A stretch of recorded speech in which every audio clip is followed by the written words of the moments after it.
metode ceramah. Di sini kami akan membuat video sebagaimana kami akan menjadi seorang guru di masa depan. Ikut kami yuk!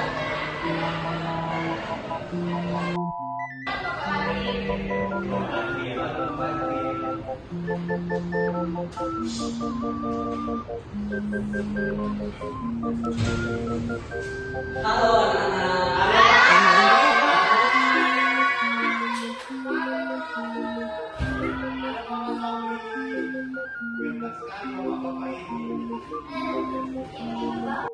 Hari ini kawan anak-anak. Baik, Pak. Baiklah, karena semuanya dalam keadaan baik, sebelum mulai pelajaran, Bapak pimpin kita dalam doa bersama dan kita masing-masing. Nah, doa dimulai.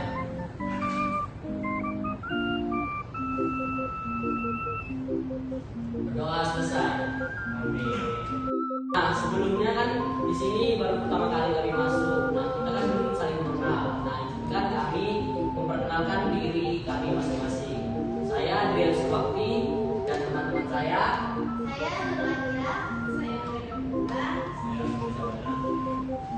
Nah, mungkin itu saja perkenalan dari kami. Selanjutnya akan kami absen siswa-siswi sekalian.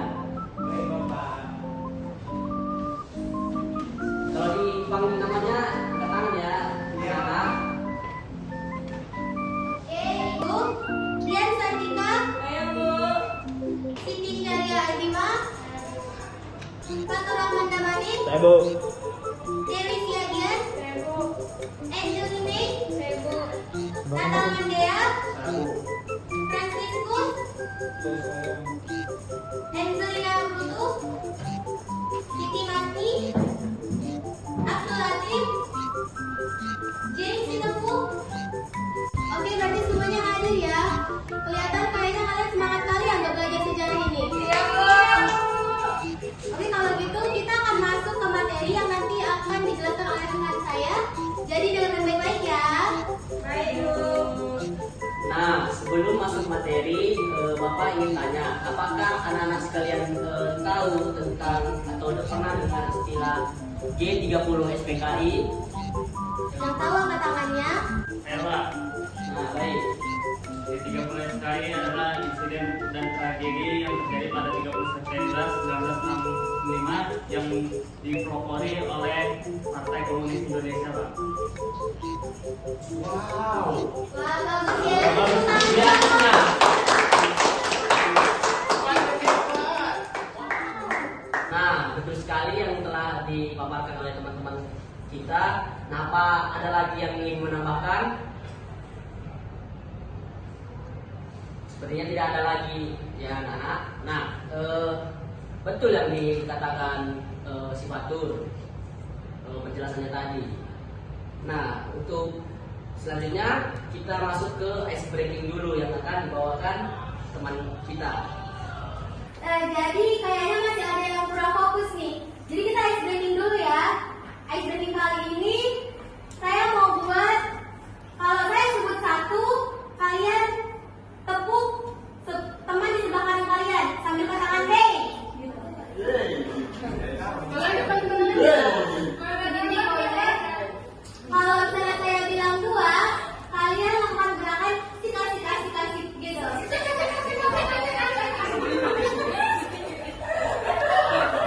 Nah, kalau saya bilang tiga, kalian lakukan gerakan dulu. Seperti itu yang sudah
pertama akan disampaikan oleh Bapak sendiri, yaitu pada awal 1960-an kondisi politik Indonesia sangat rumit. Ada 3 kekuatan besar. Yang pertama itu nasionalis, agama, dan komunis. PKI saat itu menjadi salah satu partai terbesar di dunia, bahkan punya jutaan anggota. Persaingan politik dan ideologi menimbulkan ketegangan yang akhirnya memuncak dalam peristiwa G30 SPKI.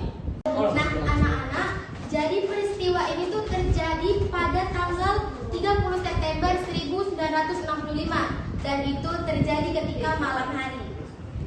Sejumlah pasukan yang dipimpin oleh Letkol Untung melakukan penculikan terhadap 7 jenderal TNI Angkatan Darat.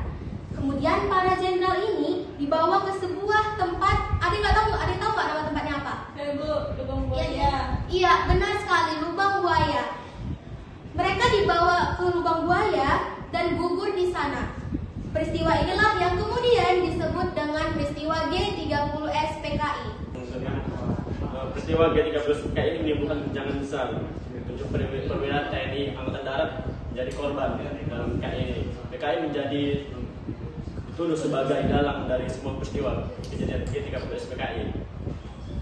Dan nomornya kejadian ini terlokasi oleh CIA karena pada tahun ini juga lagi panas-panasnya perang ini.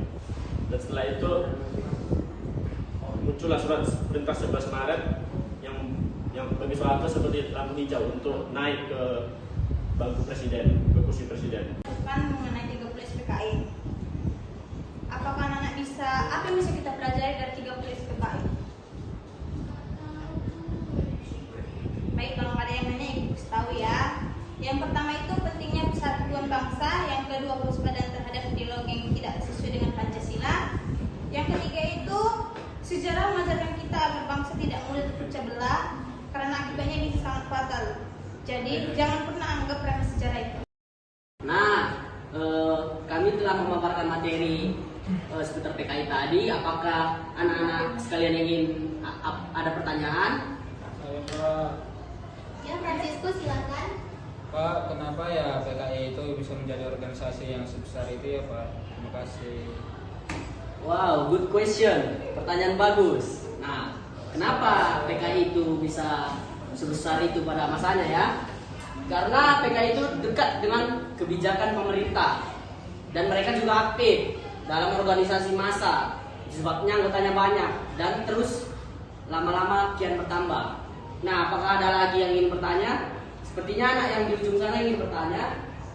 Baik, saya ingin bertanya Bapak. Ini tentang bagaimana dampak setelah akibat PKI bagi masyarakat sekitar. Oke, saya akan menjawab pertanyaan dari Abdul Latif ya. Dampaknya itu yang pertama trauma massal bagi masyarakat karena terjadinya pembunuhan 7 jenderal tadi.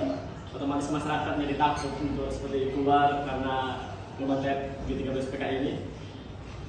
Yang kedua, dendam dan kemarahan publik. Narasi PKI bahwa adalah dalam dari hubungan biadab memicu kemarahan publik yang meluas. Setelah kejadian G30 SPKI ini, PKI pun dihancurkan sampai ke akar-akarnya. Bisa gitu ya.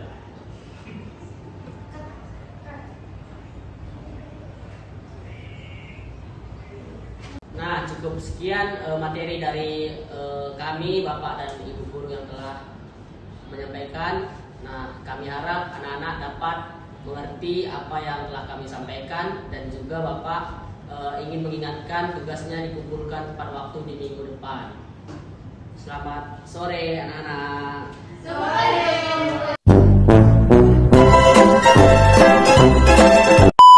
Kedua mata kuliah.